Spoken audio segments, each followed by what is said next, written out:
Assalamualaikum warahmatullahi wabarakatuh. Saya Eva Yuliana akan memaparkan hasil tugas dari mata kuliah analisis bisnis, yaitu Deep Analysis pada warung abnormal. Yang pertama, ada gambaran umum dari warung abnormal.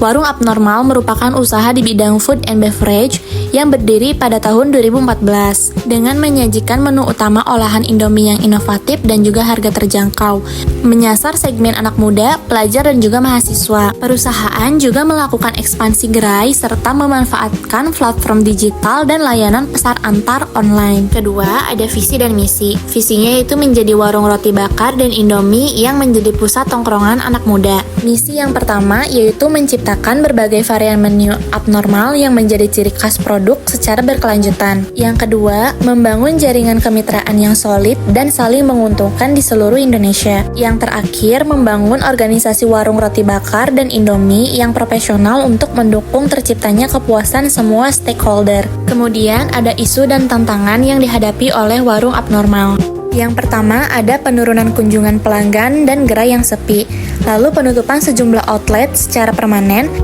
dan harga produk yang meningkat serta kurang kompetitif. Lalu, ekspansi yang terlalu cepat tanpa dukungan manajemen yang memadai, serta dampak pandemi COVID-19 terhadap operasional. Selanjutnya, validasi permasalahan melalui observasi. Yang pertama, ada menurunnya jumlah pengunjung di beberapa gerai dan penutupan sejumlah outlet di berbagai kota, serta berkurangnya exposure dan antusiasme konsumen di media sosial. Yang terakhir yaitu persepsi harga yang semakin tinggi dibandingkan value yang diterima oleh konsumen. Selanjutnya ada analisis Porter 5 Forces.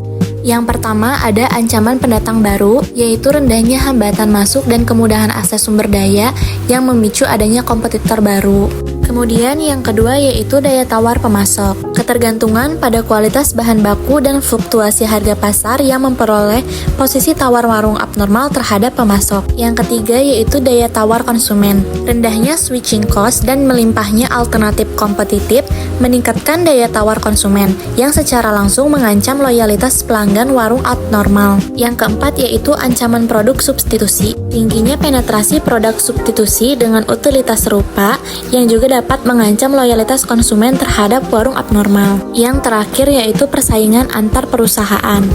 Intensitas rivalitas yang tinggi melalui inovasi yang cepat dan promosi agresif dapat menekankan profitabilitas serta keberlanjutan operasional warung abnormal. Selanjutnya yaitu analisis TOWS. Yang pertama ada threats, ancaman, yang terdiri dari persaingan F&B yang sangat ketat, banyak produk substitusi dengan harga lebih murah, penurunan daya beli konsumen muda, dan perubahan tren kuliner yang cepat. Selanjutnya yang kedua ada opportunities. Yang pertama, pertumbuhan layanan pesan antar online. Kedua, digital marketing dan media sosial.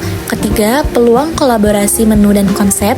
Dan yang terakhir, perubahan gaya hidup pasca pandemi. Yang ketiga, weakness, kelemahan, biaya operasional dan sewa tinggi, serta inovasi menu dan konsep relatif stagnan, ketergantungan pada dine-in, dan terakhir, persepsi harga kurang kompetitif. Yang terakhir yaitu strength, kekuatan.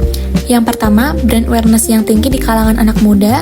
Yang kedua, konsep tempat yang nyaman untuk menongkrong. Dan yang terakhir, jaringan gerai di berbagai kota. Selanjutnya, matriks strategi TOWS warung abnormal. Yang pertama, strategi SO, strength opportunity, memanfaatkan kekuatan merek dan jaringan gerai untuk meningkatkan penjualan melalui digital marketing, layanan pesan antar, serta inovasi menu kolaboratif guna menarik kembali konsumen muda. Selanjutnya, strategi WO, weakness opportunity, mengurangi kelemahan internal dengan efisiensi biaya operasional, optimalisasi kanal online, dan pembaruan konsep agar gerai sesuai dengan perubahan gaya hidup konsumen. Selanjutnya, strategi ST, strength trade, menggunakan brand awareness dan pengalaman nongkrong sebagai diferensiasi utama untuk mempertahankan loyalitas pelanggan di tengah persaingan F&B yang ketat. Selanjutnya, strategi WT, weakness trade, melakukan strategi defensif melalui evaluasi dan penutupan gerai yang tidak produktif, restrukturisasi operasional, serta penyesuaian harga untuk meminimalkan risiko kerugian. Selanjutnya, analisis pestol warung abnormal. Yang pertama, politikal. Kebijakan pajak restoran serta pembatasan operasional berdampak langsung pada jam operasional dan jumlah pengunjung. Yang kedua, ekonomik. Inflasi, kenaikan biaya bahan baku dan sewa, serta daya beli pelajar mahasiswa yang menurun menekankan profitabilitas. Yang ketiga, sosial. Perubahan gaya hidup konsumen muda yang cepat bosan dan mengikuti tren menyebabkan konsep abnormal mulai kehilangan daya tariknya. Yang keempat, ada teknologikal. Pemanfaatan digital marketing dan layanan pesan antar belum optimal dibandingkan kompetitor. Yang kelima, environmental. Meningkatnya kepedulian konsumen terhadap isu lingkungan belum direspon secara maksimal oleh perusahaan. Dan yang terakhir yaitu legal. Regulasi ketenagakerjaan dan standar keamanan pangan meningkatkan beban biaya dan kompleksitas operasional. Selanjutnya yaitu analisis BCG Matrix. Berdasarkan pertumbuhan pasar yang melambat dan penurunan kinerja di beberapa unit gerai, posisi warung abnormal cenderung berada pada kuadran Dow dengan karakteristik seperti berikut. Yang pertama, pertumbuhan pasar yang rendah.